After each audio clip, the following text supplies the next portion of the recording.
Height 3 feet, वजन 18 kilo. किसी student का ये फीचर भारत जैसे देश में उसकी निजी तरक्की में बाधाओं का पहाड़ खड़ा कर देता है।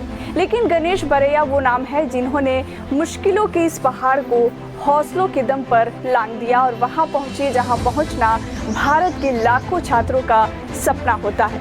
पहले तो गणेश बरैया ने कठिन परिश्रम कर तमाम चुनौतियों से जूझते हुए मेडिकल प्रवेश की परीक्षा पास की। गणेश की सफलता पर 7 बहनों और 2 भाई वाला गणेश का परिवार खुश तो बहुत हुआ, लेकिन सरकारी कार्यशैली और बंदिशों से जल्द गणेश का सामना हुआ और एक बार गणेश को लगा कि उनका सपना अब टूटने ही वाला है। दरअसल मेडिकल एंट्रेंस की परीक्षा पास करके 2018 में जब गणेश दाखिला लेने गए तो MCI यानी मेडिकल काउंसिल ऑफ इंडिया को विश्वास नहीं हुआ कि वह डॉक्टर बनने में सक्षम है, क्योंकि उनकी लंबाई मात्र 3 फीट है। मेडिकल काउंसिल ऑफ इंडिया उसकी कमेटी द्वारा मुझे रिजेक्ट किया गया कि आपकी 3 फीट हाइट है, इसलिए आप इमरजेंसी केस हैंडल नहीं कर सकते। तो उसने मुझे रिजेक्ट कर दिया। मैंने रिजेक्शन की बात नीलकंठ विद्यापीठ चला जाके प्रिंसिपल डॉक्टर दलपत भाई कातरिया और रेवती सरवैया से की कि सर ऐसा हुआ है तो अब आगे क्या करें। तो उन्होंने भावनगर के कलेक्टर हर्षद भाई पटेल और गुजरात शिक्षण मंत्री भूपेंद्र सिंह चुड़ासमा उनसे मीटिंग की और उनसे बात की कि अब क्या कर सकते हैं।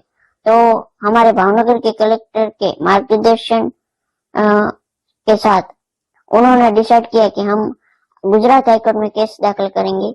फिर उन्होंने गुजरात हाईकोर्ट में केस दाखिल किया। हमारे साथ दूसरे 2 और कैंडिडेट शामिल हुए, जो वो भी अलग अलग तरह की डिसेबिलिटी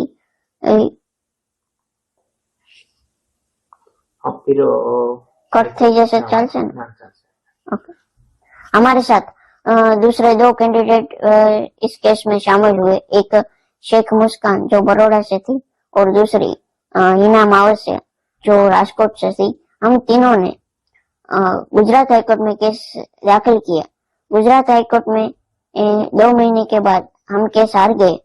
तब बहुत उदास रहा और पर दलपत भाई और रेवत सिंह ने ये डिसाइड किया था हम हाईकोर्ट में केस हार गए तो क्या हुआ, हम सुप्रीम कोर्ट में केस दाखिल करेंगे। फिर हमने सुप्रीम कोर्ट में केस दाखिल किया और सुप्रीम कोर्ट का 2018 में जजमेंट आया कि आपको MBBS में एडमिशन मिल सकता है। इसलिए पर उस समय 2018 में MBBS के एडमिशन की प्रोसेस खत्म हो गई थी। इसलिए सुप्रीम कोर्ट ने ये ऑर्डर दिया कि आपको 2018 में नहीं पर 2019 में MBBS में एडमिशन मिलेगा। इसलिए मैंने 2019 में गवर्नमेंट मेडिकल कॉलेज भावनगर में MBBS में एडमिशन लिया और ऐसे मेरी MBBS की जर्नी स्टार्ट हुई। ऐसी तमाम रोचक जानकारी के लिए सब्सक्राइब करें हिंदन्यूज़.live।